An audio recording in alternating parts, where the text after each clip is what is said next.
Good afternoon, Scott here, known as Cantaloupe to some online, and I'm bringing a subject to you that's interesting to me. It might be of interest to you or someone you know, and that is entering into the arena of romance after being in other places. There are many other places, right, where love does not necessarily hold dominion, if we're being honest, where rules and authority can dominate, and love kind of has to take a back seat sometimes. And there are a lot of cultures actually, and I'm not trying to dive into closed culture thinking and all of the toxic byproducts, but there certainly are some toxic byproducts in particular. And for example, military culture, where the overarching purpose of any military department or program is to wage war of some kind to destroy the enemy, so to speak.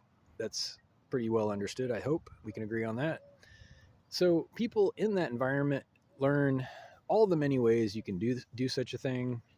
You can, form strategies and,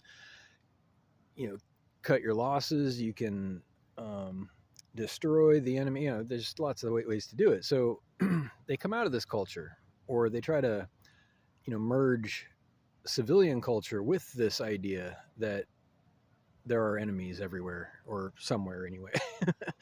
And the same rules don't apply. My point is, when you're coming at romance, speaking from personal experience, quite a bit of personal experience actually, not recent, but substantial, where these ideas just have no place, where you're trying to conquer or destroy these. I mean, love doesn't do that.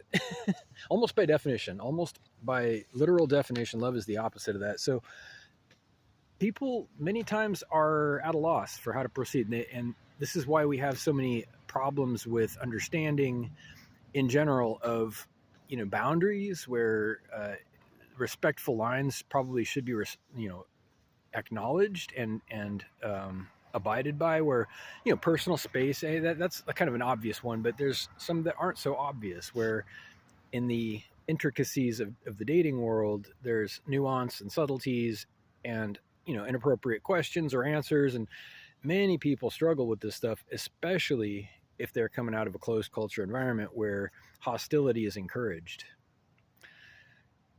Being not hostile is harder than it sounds sometimes, I think. It's kind of an art form, being social and being compassionate by default, not assuming the worst in other people, giving them the benefit of the doubt. You've heard that. All of these things come into play, especially when you're being, close and intimate with people, or you're doing something else. The physical symbol of closeness has nothing to do with romance without the bigger picture. Without the actual emotions and the expectation of some kind of permanency, maybe not forever permanency, but something, and a sincere desire to see the other person grow and succeed and be happy and healthy, all of that is kind of a requirement versus, say, wham bam, thank you ma'am, I'm gonna add a notch to my bedpost, conquer this person or that person, and we call it forgive the expression, sport fucking. And it happens a lot, unfortunately. It's sad, it's unfortunate, and it's distasteful to me personally. I see casual sex as being inappropriate and hazardous. It's reckless. You could catch an STD. You could get someone pregnant. You can get someone pregnant in their heart just as easily as you can get them literally pregnant, and that's just as dangerous. So anyway, I'm not trying to criticize or judge people for their choices. I am saying that I think that there is a measurable path to happiness, and no one has to walk that path. I will defend your right to choose your own path, whatever it is. If you want to be reckless, but don't be reckless with me. Then we might have a problem. But I hope everybody has a great night, and a happy, healthy, loving night. And reach out with questions or comments to whitehotrobot@gmail.com. Thank you.